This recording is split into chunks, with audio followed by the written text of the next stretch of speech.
ناظرین، قوم عاد و قوم سمود کس قدر قوت میں بڑھ کر تھے اس کا اندازہ لگانا کوئی مشکل نہیں۔ اس وقت سکرین پر نظر آنے والی تصاویر انڈیا کے صوبے مہاراشٹرا میں ایک مقام کی ہیں جس کا نام لونر ہے، اور تصاویر میں نظر آنے والا گڑھا جو پانی سے بھرا ہوا ہے اسے لونر جھیل کا نام دیا جاتا ہے۔ اس جھیل کو 1823 میں برطانوی راج کے ایک برطانوی افسر جس کا نام الیگزینڈر لونر تھا اس نے دریافت کیا، اور اسی وجہ سے اس کا نام لونر رکھا گیا، اور یہاں موجود بستی کا نام بھی لونر رکھا گیا۔ ناظرین، یہ جھیل قوم سمود کی طرف سے قوم عاد پر پھینکے گئے ایک بم کی وجہ سے وجود میں آئی۔ وہ بم کس قدر طاقتور تھا اس کا اندازہ اس کے پھٹنے سے وجود میں آنے والے اس گڑھے کے سائز سے لگایا جا سکتا ہے۔ اس گڑھے کی لمبائی تقریباً 1980 میٹر، چوڑائی 1840 میٹر، گہرائی 150 میٹر، اس کے کنارے سطح زمین سے 20 میٹر بلند ہیں، یعنی تقریباً اس گڑھے کا قطر 2 کلومیٹر ہے۔ قوم عاد سمیت گزشتہ قومیں کس قدر قوت میں بڑھ کر تھیں آج کا انسان اس کا تصور نہیں کر سکتا۔ ان کے پاس جو اسلحہ تھا وہ بھی کس قدر قوت کا حامل تھا، وہ قومیں کس قدر قوت کی حامل تھی، اس کا اندازہ ہم اس جھیل سے لگا سکتے ہیں۔ اور اس کے علاوہ ان گڑھوں سے جو ان قوموں کے درمیان ہونے والی عالمی ایٹمی جنگ جسے اللہ سبحانہ وتعالی نے قرآن میں القاریہ کہا سے وجود میں آئے۔ تصاویر میں نظر آنے والے یہ گڑھے قوم عاد اور قوم سمود جن 2 ایٹمی جنگوں میں ہلاک ہوئے ان جنگوں میں پھٹنے والے بموں سے وجود میں آئے۔ ناظرین، اس وقت سکرین پر نظر آنے والی تصاویر قوم سمود کے ان آثار کی ہیں جن کا اللہ سبحانہ وتعالی نے قرآن میں بار بار ذکر کیا، اور بار بار یہی کہا کہ کیا تم نے نہیں دیکھا وہ کیسے ہلاک ہوئے؟ کیا تم نے زمین میں سیر نہیں کی کہ ان کے گھروں میں نہیں گھومے پھرے؟ اللہ سبحانہ وتعالی نے قرآن میں بار بار ایسا کیوں کہا؟ اللہ سبحانہ وتعالی نے قرآن میں ایسا بار بار اس لیے کہا تاکہ تم عبرت حاصل کرو، کیونکہ آج جو کچھ تم کر رہے ہو یہ سب تو پہلی ہلاک شدہ اقوام کر چکی، جس سے وہ ترقی، سہولتوں، آسائشوں اور زمین میں اصلاح کا نام دیتے تھے، لیکن کیا یہ سب حقیقتاً اصلاح تھا یا پھر فساد؟ وہ فساد جس کا وہ خود ایسے شکار ہوئے کہ ان کا نام و نشان تک مٹ گیا، اور ان کے یہ آثار تمہارے لیے عبرت کا نشان بنا دیے گئے، اور اس کے باوجود آج تم یعنی دنیا میں آباد موجودہ لوگ بھی وہی سب کر رہے ہیں، تو پھر عنقریب تمہارا انجام بھی بالکل وہی ہونے والا ہے۔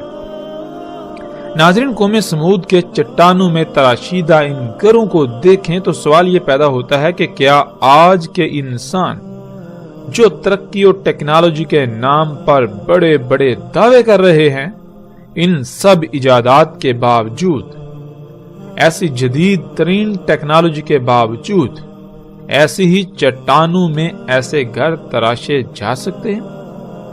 کیا موجودہ انسان اس ٹیکنالوجی، ان ایجادات سے ایسی چٹانوں میں اس طرح کے گھر تراش سکتے ہیں؟ آج دنیا کے بڑے بڑے نامور سائنسدان، یونیورسٹیاں اور تحقیقاتی ادارے گزشتہ ہلاک شدہ اقوام کے ان آثار پر تحقیقات کے بعد اس نقطہ پر پہنچے کہ آج جو ٹیکنالوجی، جو ایجادات انسان کر چکا ہے، ان سے ایسی چٹانوں میں ایسے گھر تراشنا ناممکن ہے۔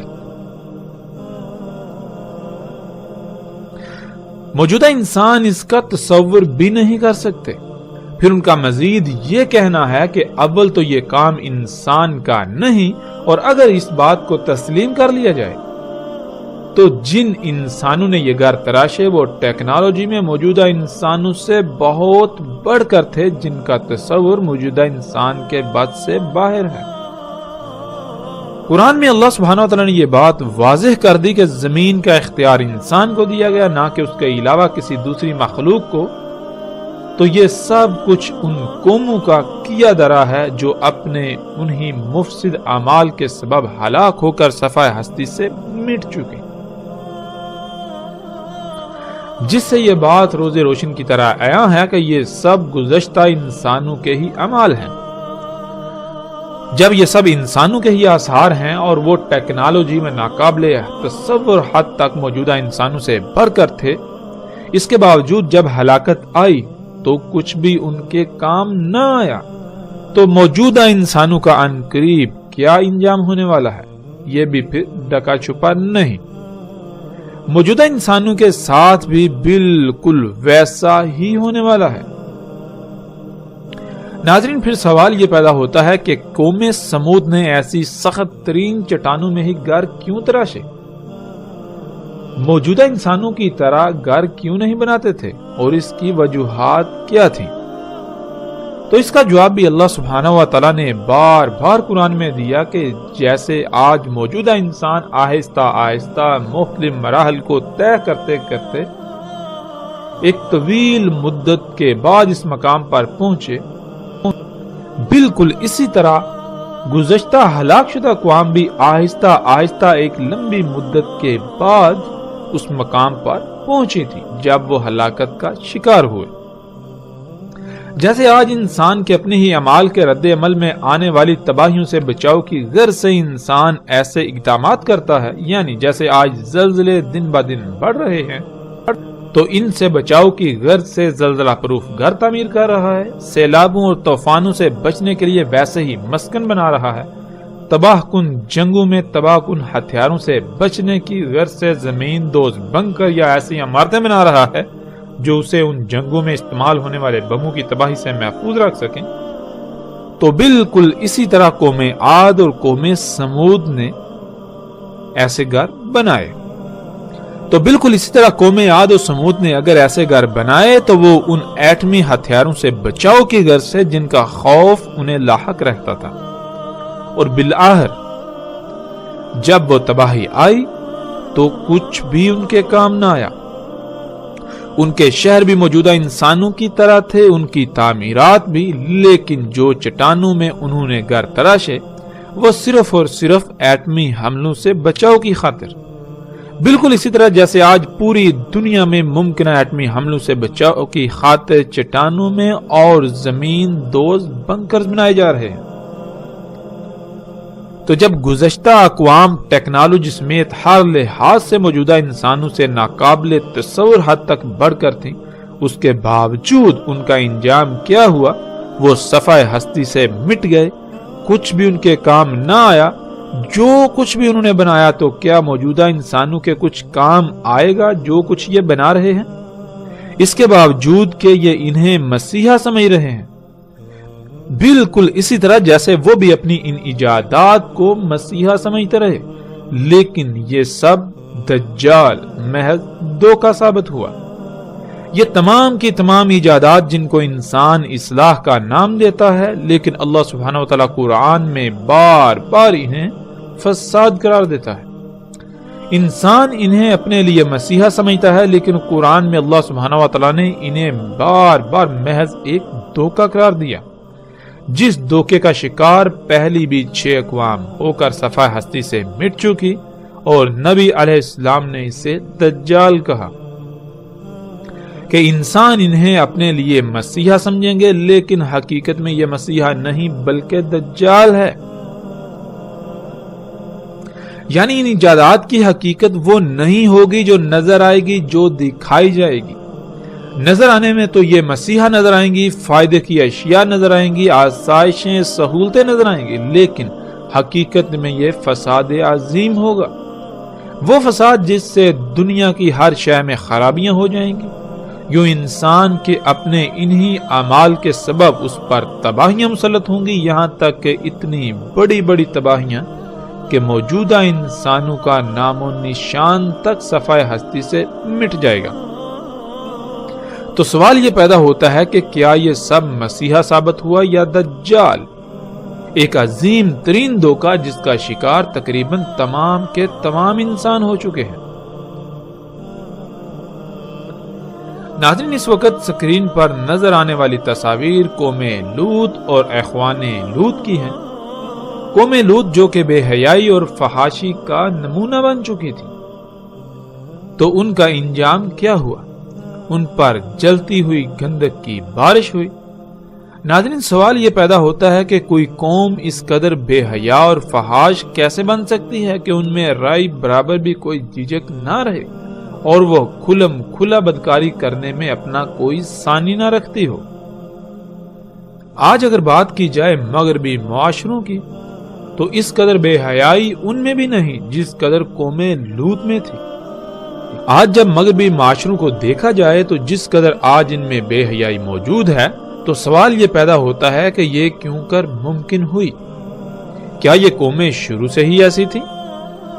جب اس سوال کا جواب تلاش کیا جائے تو جواب یہی ملے گا کہ ان قوموں میں اس قدر بے حیائی اور فحاشی صنعتی انقلاب آنے کے بعد اس وقت عام ہوئی جب جو کام صرف اللہ کی ذات کرتی تھی، وہی کام انسان نے خود کرنا شروع کر دیا، اور انسان اللہ کی ذات کی محتاجی سے نکل کر خود کو غنی بنا بیٹھا، جس کی وجہ سے اللہ کی ذات کا تصور تک ختم ہو گیا، اور اگر باقی رہا بھی تو صرف اور صرف اس ذات کا نام۔ اور ایسا ہو بھی کیوں نہ؟ جبکہ انسان اللہ کا محتاج ہی نہیں رہا تو پھر اس کے لیے اس ذات کی اہمیت کیا رہے گی؟ جب تک انسان خود کو اللہ کی ذات کا محتاج تصور کرتا ہے تب تک وہ کسی حد تک اس کی نافرمانی کر سکتا ہے، مگر اس حد تک نہیں جا سکتا۔ مگر جب انسان جس وجہ سے خود کو اللہ کی ذات کا محتاج سمجھتا تھا یا محتاج سمجھتا ہے، اور جس وجہ سے اس کے نزدیک اللہ کی ذات کا کوئی تصور ہوتا ہے، جب وہ تمام کے تمام کام خود کرنا شروع کر دے تو اللہ کی ذات کا تصور تو خود بخود ہی ختم ہو جائے گا۔ اور جب اس ذات کا تصور ختم ہو جائے تو انسان پھر جو جی میں آئے گا کرے گا، اور یہی ایک وجہ بنتی ہے اس قدر بے حیائی اور فحاشی کی۔ ناظرین، ورنہ آج بھی جن معاشروں میں اللہ کی ذات کا تصور موجود ہے، وہ گاڈ کے نام سے ہو یا ایشور کے نام سے یا کسی بھی نام سے، وہ معاشرے بت پرست ہوں یا جہالت کی انتہا پر، وہ بے حیائی میں اس قدر بڑے ہوئے نہیں ملیں گے، کیونکہ وہ خود کو کسی نہ کسی حد تک اس ذات کا محتاج سمجھتے ہیں، جس کی وجہ سے ان میں کسی حد تک اس ذات کا ڈر موجود ہوتا ہے۔ لیکن جب یہ ڈر نکل جائے یا ختم ہو جائے تو انسان بے لگام گھوڑے کی طرح آزاد ہو جاتا ہے، پھر وہ سب کچھ کرتا ہے جس پر اس کا نفس اسے ابھارتا ہے۔ قوم لوط بھی اسی وجہ سے بے حیائی اور فحاشی کا نمونہ بن چکی تھی، کیونکہ ان میں اللہ کی ذات کا تصور ختم ہو چکا تھا۔ اگر تھا تو صرف الفاظ کی حد تک، اور ایسا تب ہی ممکن ہوتا ہے جب کوئی قوم خود کو غنی سمجھے اور اللہ کی محتاج نہ رہے، اور ایسا تب ہی ممکن ہوتا ہے جب انسان وہ کام جن کی وجہ سے وہ خود کو اللہ کا محتاج سمجھتا ہے وہی کام خود کرنا شروع کر دے۔ قوم لوط بھی بالکل اسی طرح خود کو غنی سمجھتی تھی، اللہ کی ذات کا صرف نام کی حد تک تصور باقی تھا، اسی وجہ سے وہ بے حیائی و فحاشی میں اس قدر بڑی ہوئی تھی۔ اس کا اندازہ اس قوم سے بھی لگایا جا سکتا ہے جنہیں اللہ سبحانہ و تعالیٰ نے قرآن میں اخوان لوط کہا۔ ناظرین، اس وقت سکرین پر نظر آنے والی یہ تصاویر اخوان لوط کی ہیں، اخوان لوط کے آثار کی ہیں، جو اٹلی میں حال ہی میں کھدائی کے دوران زیر زمین سے دریافت ہونے والا ایک ایسا شہر ہے جو کسی بھی لحاظ سے موجودہ جدید ترین معاشروں سے کم نہ تھا۔ آج اسی مقام کے ارد گرد آباد شہر کا نام پومپئی ہے، اسی وجہ سے اخوان لوط کے ان کھنڈرات کو بھی پومپئی کے نام سے جانا جاتا ہے۔ اس شہر کی طرز تعمیرات ایسی ہیں کہ انسان دنگ رہ جاتا ہے۔ جیسے آج جب کوئی نیا شہر آباد کیا جاتا ہے تو پہلے سے اس کی پوری منصوبہ بندی کی جاتی ہے، اس کے بعد اس شہر کا مکمل نقشہ تیار کیا جاتا ہے، پھر جا کر اس نقشے کے عین مطابق تعمیرات کی جاتی ہیں۔ بالکل عین اسی طرح اخوان لوط کا یہ شہر بھی وجود میں آیا۔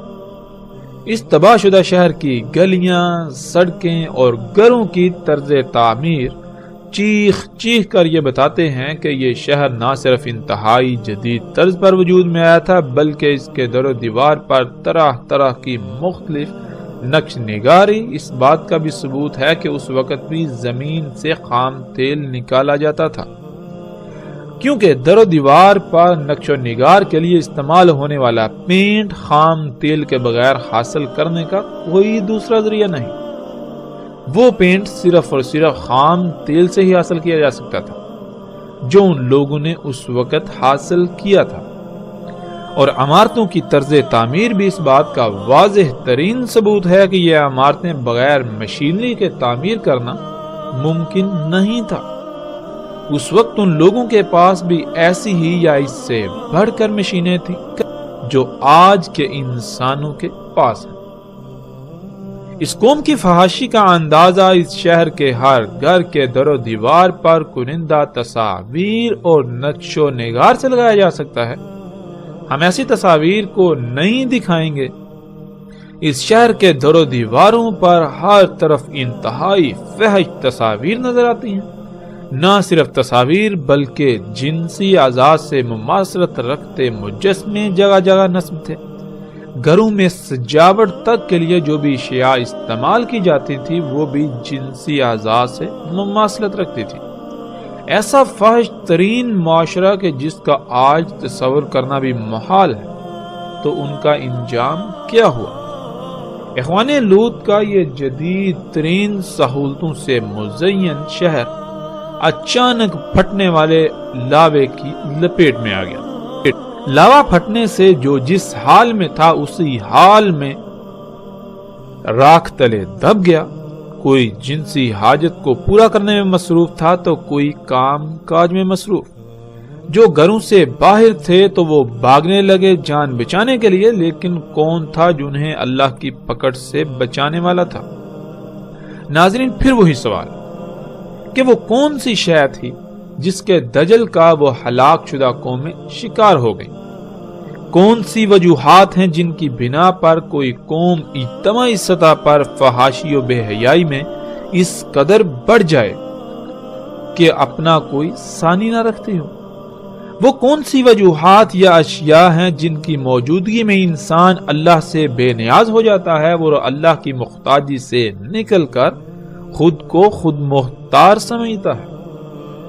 وہ کام جو اللہ کے کرنے والے ہیں وہی کام خود کرنا شروع کر دیتا ہے۔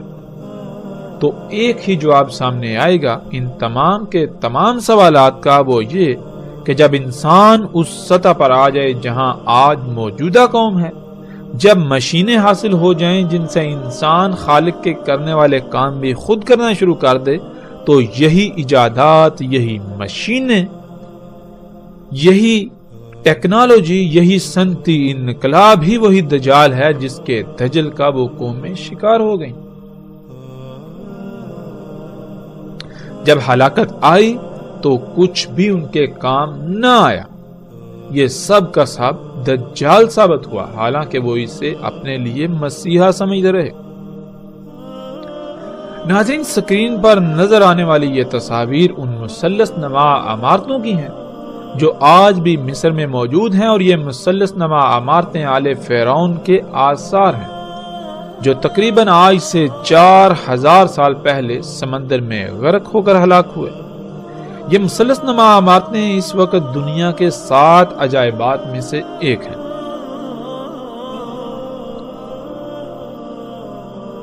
قرآن میں اللہ سبحانہ و تعالیٰ نے ان عمارتوں کو اوتاد کہا، اور اس وقت کے فرعون اور آل فرعون کو ان کا بانی قرار دیا، جس کی تفاصیل ہلاک شدہ اقوام کے موضوع پر آنے والے ایک ساتھ میں آئیں گے۔ ناظرین، آج پوری دنیا کے بڑے بڑے نامور سائنسدان ہوں، بڑی بڑی نامور یونیورسٹیاں ہوں یا سرکاری و غیر سرکاری تحقیقاتی ادارے ہوں، کوئی ایک بھی ایسا نہیں جس نے ان مثلث نما عمارتوں پر تحقیقات نہ کی ہوں۔ یہاں تک کہ ہزاروں کی تعداد میں ایسے سائنسدان بھی ہیں جنہوں نے آزادانہ طور پر ان پر تحقیقات کی، ان آثار کو انتہائی قریب سے دیکھا، لیکن اس کے باوجود آج تک کوئی ایک ادارہ، یونیورسٹی یا سائنسدان بھی ایسا نہیں ہے جو ان سوالات کے جوابات دے سکا ہو کہ یہ عمارتیں کیسے تعمیر کی گئیں، جن پتھروں سے یہ عمارتیں تعمیر کی گئیں وہ پتھر کہاں سے اٹھا کر لائے گئے، اور پھر یہ اتنے بھاری پتھر یہاں لائے کیسے گئے، کیونکہ نہ تو آس پاس سینکڑوں کلومیٹر دور دور تک ایسے پہاڑ ہیں جہاں سے یہ پتھر لائے گئے ہوں، اور پھر آج موجودہ دور میں بھی ایسے پتھروں کو اٹھانا یا ان کی ٹرانسپورٹ کرنا یہ سب ناممکن ہے۔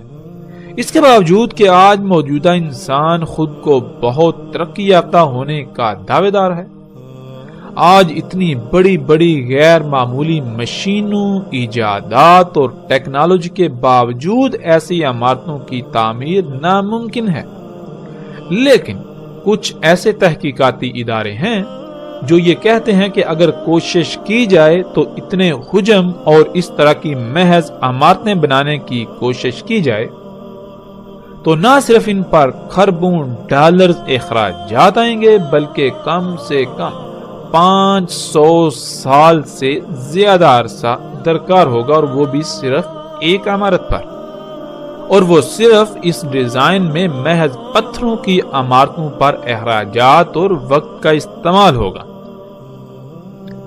یہ بات الگ ہے کہ آل فرعون نے یہ عمارتیں کس مقصد کے لیے تعمیر کی۔ آج تک کوئی بھی انسان یا ادارہ ایسا نہیں جو یہ بتا سکا ہو کہ یہ عمارتیں کس مقصد کے لیے تعمیر کی گئیں، اور ظاہر ہے آل فرعون نے بغیر کسی مقصد کے تو ان کی تعمیر نہیں کی ہوگی، بلکہ کسی نہ کسی مقصد کے لیے ان کو تعمیر کیا ہوگا۔ پھر ان عمارتوں کی تعمیر ریاضی کے اتنے پیچیدہ ترین قوانین کے تحت کی گئی کہ آج موجودہ تمام کے تمام اداروں اور سائنسدانوں یا جنہوں نے بھی تحقیقات کی ان سب کو چکرا کر رکھ دیا۔ ناظرین، ان عمارتوں کو لے کر یہ چند بنیادی سوالات ہیں جن کے جوابات آج تک کوئی انسان نہ دے پایا۔ ان کے علاوہ سینکڑوں سوالات ایسے ہیں انہی عمارتوں کے حوالے سے، مگر جب بنیادی سوالات کے جوابات ہی نہیں تو پھر باقی سوالات کے کیا جوابات ہوں گے؟ سائنسدانوں کی ایک بڑی تعداد اس بات کو تسلیم کرنے کو تیار ہی نہیں کہ یہ کام انسانوں کا ہو سکتا ہے، بلکہ ان کا یہی کہنا ہے کہ یہ کام انسانوں کا نہیں بلکہ کسی اور مخلوق کا ہے جو انسانوں سے ناقابل تصور حد تک ٹیکنالوجی میں بڑھ کر تھی، لیکن اس بات کو جھٹلایا نہیں جا سکتا کہ یہ کام انسانوں کا ہی ہے۔ تو جب یہ بات ثابت شدہ ہے کہ یہ کام انسانوں کا ہی ہے تو پھر ان کا کہنا یہ ہے کہ جن انسانوں نے یہ تعمیرات کی وہ موجودہ انسانوں سے ٹیکنالوجی اور ذہانت میں غیر معمولی حد تک بڑھ کر تھے۔ ناظرین، ان عمارتوں پر اٹھنے والے سوالات کے آج تک کوئی انسان جواب نہ دے پایا تھا کہ انہی عمارتوں سے تعلق رکھنے والے آل فرعون کے مزید ایسے آثار دریافت ہوئے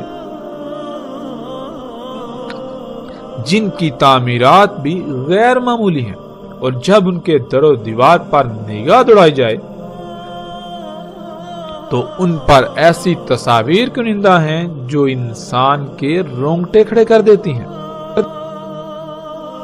سکرین پر آپ ان تصاویر کو دیکھ سکتے ہیں جن میں بالکل ایسے ہی ہیلی کاپٹر، جہاز، ٹینک، سیٹلائٹ انٹینا اور آبدوز کی تصاویر ہیں جو آج موجودہ انسانوں کے پاس ہیں۔ سوال یہ پیدا ہوتا ہے کہ اگر ایسی کوئی شے اس وقت وجود نہیں رکھتی تھی، یعنی موجودہ انسانوں سے پہلے وجود نہیں رکھتی تھی، تو پھر یہ تصاویر کیسے ان پتھروں پر اور ان دیواروں پر کنندہ کی گئیں؟ کیونکہ اگر اس وقت کوئی ایسی شے موجود ہی نہیں تھی تو پھر ان کا تصور بھی کیسے ہو سکتا تھا؟ کیا یہ محض تصوراتی تصاویر تھیں؟ اور اگر یہ محض تصوراتی تصاویر تھیں تو کیا آج ایسا ممکن ہے؟ نہیں، بالکل نہیں۔ یہ تصاویر چیخ چیخ کر اس بات کا اظہار کرتی ہیں کہ آل فرعون کے پاس یہ سب کچھ تھا۔ نہ صرف یہ سب بلکہ موجودہ انسان اس کا تصور بھی نہیں کر سکتے جو کچھ آل فرعون بنا چکے تھے، کیونکہ قرآن میں صراحت کے ساتھ یہ بات اللہ سبحانہ وتعالی نے بیان کی ہے کہ فرعون نے نہ صرف ان عمارتوں کو موسیٰ علیہ السلام کے رب اللہ سبحانہ وتعالی کے ساتھ مقابلہ کرنے کے لیے بنایا، بلکہ وہ اپنی طرف سے موسیٰ کے رب کو شکست دے چکا تھا۔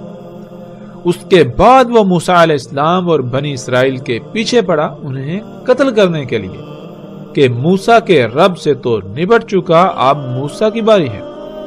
فرعون نے کیسے اللہ سبحانہ وتعالی کے ساتھ مقابلہ کیا؟ ان عمارتوں کو کیسے، کتنی مدت میں اور کن مقاصد کے لیے تعمیر کیا، اور آل فرعون کے پاس کیا کچھ تھا؟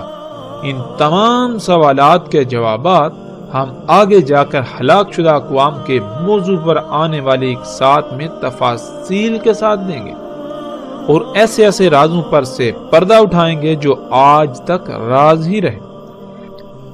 ایسے ایسے سوالات کے جوابات دیں گے جن کے جوابات آج تک کوئی انسان نہ دے پایا، اور نہ صرف ہم جوابات دیں گے بلکہ پوری دنیا کو چیلنج کریں گے کہ وہ ہمارے جوابات کو غلط ثابت کر کے دکھائے، جو کہ ناکام رہیں گے بلکہ الٹا اپنی تحقیقات سے ان کو سچا ہی ثابت کریں گے۔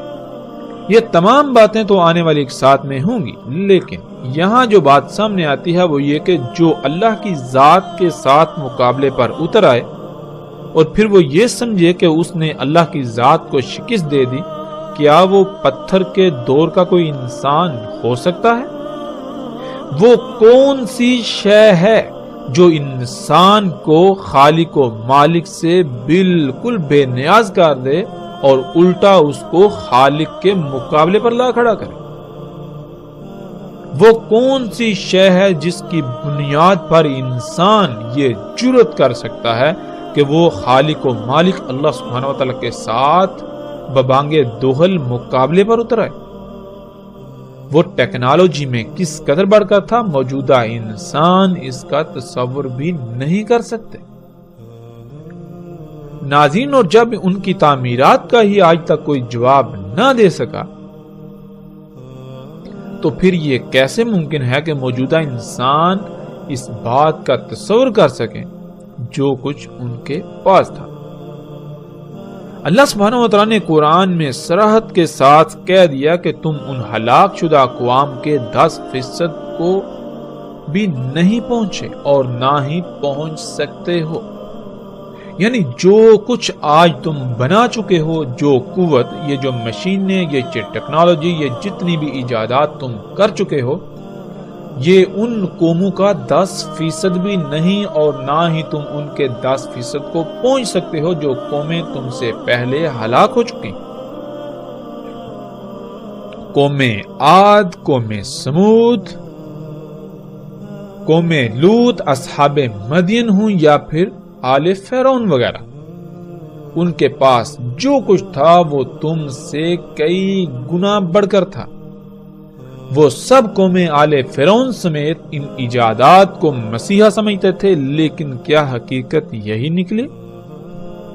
یہی ایجادات تھیں جن کی بنیاد پر فرعون علی الاعلان اللہ سبحانہ و تعالی کی ذات کے سامنے مقابلے پر اتر آئے۔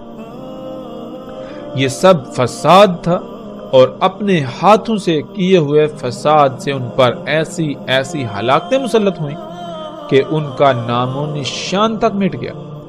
یوں وہ سب ایجادات دجال ثابت ہوا۔ جب ہلاکت آئی تو کچھ بھی ان کے کام نہ آئے، کوئی ایک بھی شے ان کے کام نہ آئی، کچھ بھی انہیں نہ بچا سکے۔ تو سوال یہ پیدا ہوتا ہے کہ موجودہ انسان جن ایجادات کو، جس صنعتی انقلاب کو، جس ٹیکنالوجی کو اپنے لیے مسیحا سمجھتے ہیں، کیا یہ واقعتاً مسیحا ہے؟ کیا یہ واقعتاً آسائشیں، سہولتیں اور آسانیاں ہیں؟ نہیں، بلکہ یہ بھی انہی قوموں کی طرح ان ایجادات کے دجل کا شکار ہو چکے ہیں۔ عنقریب ان پر حقیقت ایسے واضح ہو جائے گی کہ یہ چاہ کر بھی انکار نہیں کر سکیں گے، لیکن تب سوائے پچھتاوے کے کچھ نہ رہے گا، واپسی کا دروازہ بند ہو چکا ہوگا۔ موجودہ انسانوں کے ان مفسد اعمال کے سبب پوری دنیا اس قدر فساد زدہ ہو چکی ہے کہ اب یہ دنیا جہنم میں بدل جائے گی۔ جسے یہ مسیحا بنا کر بیٹھے رہے، اس کا انہوں نے صرف ایک ہی رخ دیکھا، یہ دوسرے رخ سے غافل رہے جو عنقریب ان پر واضح ہونے والا ہے۔ ناظرین، یہ تھا مختصر منظرنامہ گزشتہ ہلاک شدہ اقوام کا، جن کی سنت کی اتباع میں ویسی ہی تباہی کے دہانے پر موجودہ قوم یعنی دنیا میں آباد موجودہ لوگ پہنچ چکے ہیں۔ ہم نے کوشش کی کہ ہم اپنے موضوع کے مطابق ان اقوام پر بات کریں، باقی ان اقوام پر تفاصیل کے ساتھ آگے چل کر بات کریں گے۔ اس وقت ہم اپنے موضوع کی طرف پلٹتے ہیں۔ تو پھر وہی سوال، ناظرین، وہ کون سی شے تھی، وہ کون سی اشیاء تھی جس کو وہ اقوام اپنے لیے مسیحا سمجھتی تھی، لیکن حقیقت میں وہ مسیحا نہیں بلکہ دجال ثابت ہوا۔ اسی کی وجہ سے وہ صفائے ہستی سے مٹ گئے۔ جب جواب تلاش کیا جائے تو وہ جواب یہی سامنے آئے گا، وہ یہی ٹیکنالوجی، یہی ایجادات تھیں، یہی مشینیں تھیں، یہی صنعتی انقلاب تھا جو آج موجودہ انسان کر چکے اور ان سب کو اپنے لیے مسیحا سمجھتے ہیں، زندگی کو آسان سے آسان تر بنانے کے دعوے دار ہیں۔ لیکن کیا حقیقت یہی ہے؟ یہ تو اس کا ایک پہلو ہے، اس کا ایک رخ ہے جو انتہائی دل فریب ہے، لیکن اس کا دوسرا پہلو جو انتہائی بھیانک ہے وہ چھپا دیا گیا۔ اگر اسے دیکھ لیا جائے تو پتا چلے گا کہ یہ ایجادات، یہ ٹیکنالوجی مسیحا نہیں بلکہ دجال ہے، یہ محض ایک دھوکہ ہے، جن کی وجہ سے آج دنیا تباہی کے دہانے پر پہنچ چکی، طرح طرح کی بیماریوں کا سیلاب امڑ آیا، پوری دنیا سیلابوں، طوفانوں، آندھیوں اور زلزلوں کی لپیٹ میں ہے۔ جگہ جگہ سے زمین دھنس رہی ہے، پہاڑ ٹل رہے ہیں، زمین میں قائم کیا ہوا اللہ سبحانہ و تعالیٰ کا میزان بگڑ چکا ہے۔ ان ایجادات کی وجہ سے، اس صنعتی انقلاب کے نام پر دجال کی وجہ سے، اسی صنعتی انقلاب، ان ایجادات، اس ترقی کے نام پر دجال کی وجہ سے ایک عظیم تباہی موجودہ انسانوں کے سر پر آ چکی ہے۔ لیکن کوئی بھی ایسا نظر نہیں آتا جو غور و فکر کرنے والا ہو، جو اللہ کی طرف لپکنے والا ہو۔ ناظرین، رسول اللہ صلی اللہ علیہ وآلہ وسلم نے کہا تھا کہ کوئی ایک بھی نبی ایسا نہیں جس نے اپنی قوم کو فتنہ دجال سے نہ ڈرایا ہو۔ اور ایسی روایات میں عربی کے جو الفاظ استعمال کیے وہ دو طرح کے ہیں، ایک ہے لفظ ناظرہ اور دوسرا ہے لفظ حاضرہ۔ ناظرہ کہتے ہیں متنبہ کرنے کو، یعنی اگر کوئی ایسا کام کیا جا رہا ہو جس کا نتیجہ انتہائی بھیانک ہو یا نقصان دہ ہو تو اس کام یعنی اس عمل کے رد عمل سے پہلے ہی اس سے آگاہ کر دینا کہ اس عمل کو یا ان اعمال کو چھوڑ دو، ورنہ رد عمل کی صورت میں مارے جاؤ گے، نقصان اٹھاؤ گے۔ تو جتنے بھی نبی آئے انہوں نے دجال سے متنبہ کیا، یعنی انسان جو اعمال کر رہے تھے ان کو متنبہ کیا کہ اگر تم نے اپنے انہی اعمال کو جاری رکھا، ان اعمال کو ترک نہ کیا، تو پھر وہ وقت دور نہیں جب تم اس مقام پر پہنچ جاؤ گے جہاں سے واپسی ناممکن ہو جائے گی۔ اور تمہاری انہی اعمال کے رد عمل میں ایسی تباہی تم پر مسلط ہوگی کہ تمہارا نام و نشان مٹ جائے گا، کیونکہ جو اعمال تم کر رہے ہو یہ تمہیں آہستہ آہستہ مرحلہ با مرحلہ ایک وقت ایسا آئے گا کہ اللہ کے ساتھ کھلم کھلا شریک بنا کر کھڑا کر دیں گے۔ یعنی تم آہستہ آہستہ بڑھتے بڑھتے ایسی ایجادات کرو گے کہ تم اللہ کے کاموں میں براہ راست مداخلت کرو گے۔ تم ان ایجادات کو اپنے لیے مسیحا سمجھو گے، مگر وہ دجال ہوگا۔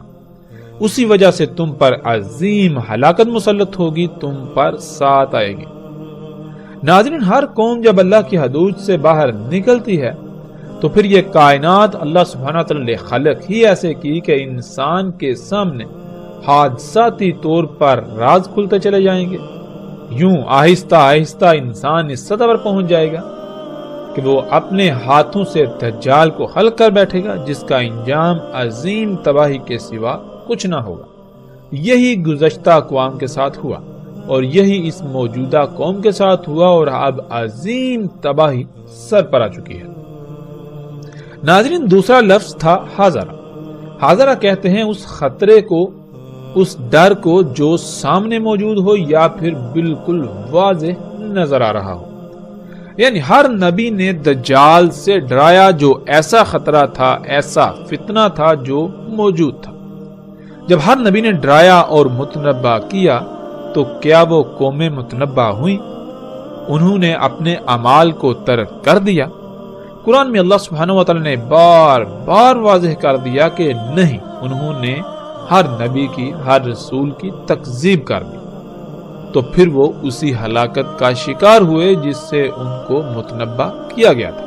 اللہ سبحانہ وتعالی قرآن میں واضح طور پر اسے حیات الدنیا، یہ ایجادات قرار دیتا ہے، اور رسول اللہ صلی اللہ علیہ وآلہ وسلم نے اسے دجال کہا۔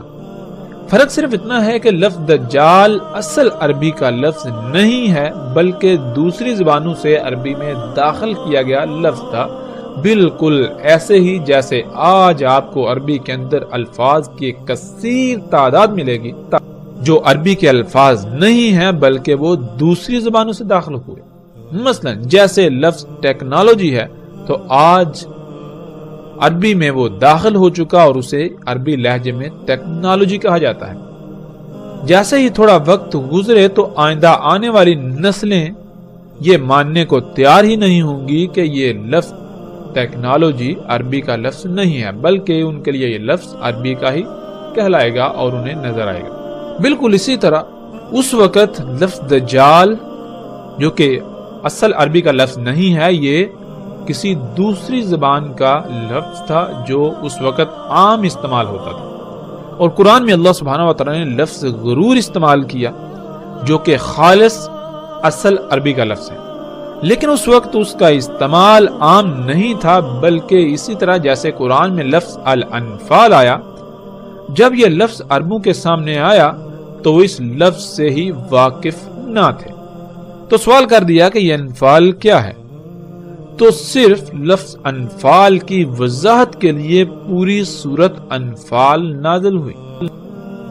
ناظرین، بالکل اسی طرح اس وقت عربوں میں لفظ غرور استعمال نہیں ہوتا تھا، بلکہ لفظ غرور کی بجائے لفظ دجال عام استعمال ہوتا تھا۔ یعنی لفظ غرور کے متبادل کے طور پر لفظ دجال کا استعمال اس وقت عام تھا۔ دجال لفظ چونکہ اصل عربی کا لفظ نہیں اور قرآن اللہ سبحانہ وتعالی نے عربی میں نازل کیا، تو اسی وجہ سے رسول اللہ صلی اللہ علیہ وآلہ وسلم نے اس وقت کے لوگوں کو سمجھانے کے لیے جو اس وقت لفظ عام استعمال ہوتا تھا، جو سب کی سمجھ میں آنے والا تھا، اسے استعمال کیا۔ یوں لفظ غرور اور لفظ دجال دونوں ایک ہی معنی رکھتے ہیں۔ اللہ سبحانہ وتعالی نے اسے قرآن میں حیات الدنیا قرار دیا، جیسا کہ آپ اس آیت میں دیکھ سکتے ہیں۔ اللہ سبحانہ وتعالی کہتے ہیں وَمَا الْحَيَاةُ الدُّنْيَا إِلَّا مَتَاعُ الْغُرُورِ، اور نہیں ہے دنیا کی حیات مگر دھوکے کا ساز و سامان۔ یعنی یہ جو کچھ بھی اس وقت دنیا میں تمہیں نظر آ رہا ہے یا جو کچھ تم بنا چکے ہو، یہ محض ایک دھوکہ ہے۔ اور اللہ سبحانہ وتعالی نے قرآن میں بار بار کہا، اس پر زور دیا کہ کہیں اس دجل کا، اس دھوکے کا شکار نہ ہو جانا۔ یہ دنیاوی مال و متاع، یہ جو کچھ بھی ہے، یہ محض دھوکہ ہے، تو جو بھی اس کے دھوکے کا شکار ہوگا تو وہ دنیا اور آخرت میں ہلاکت کا شکار ہو جائے گا۔ اور اگر پوری کی پوری قوم ہی اس دھوکے کا شکار ہو جائے تو پھر دنیا کو فساد اور اس فساد کے ظاہر ہونے، یعنی انسانوں کے اعمال کے رد عمل کے طور پر آنے والی تباہیوں، اور بالآخر انسانوں کے نزدیک ایسی عظیم تباہی سے کوئی نہیں بچا سکتا جو انسانوں کا صفحہ ہستی سے نام و نشان مٹا دے۔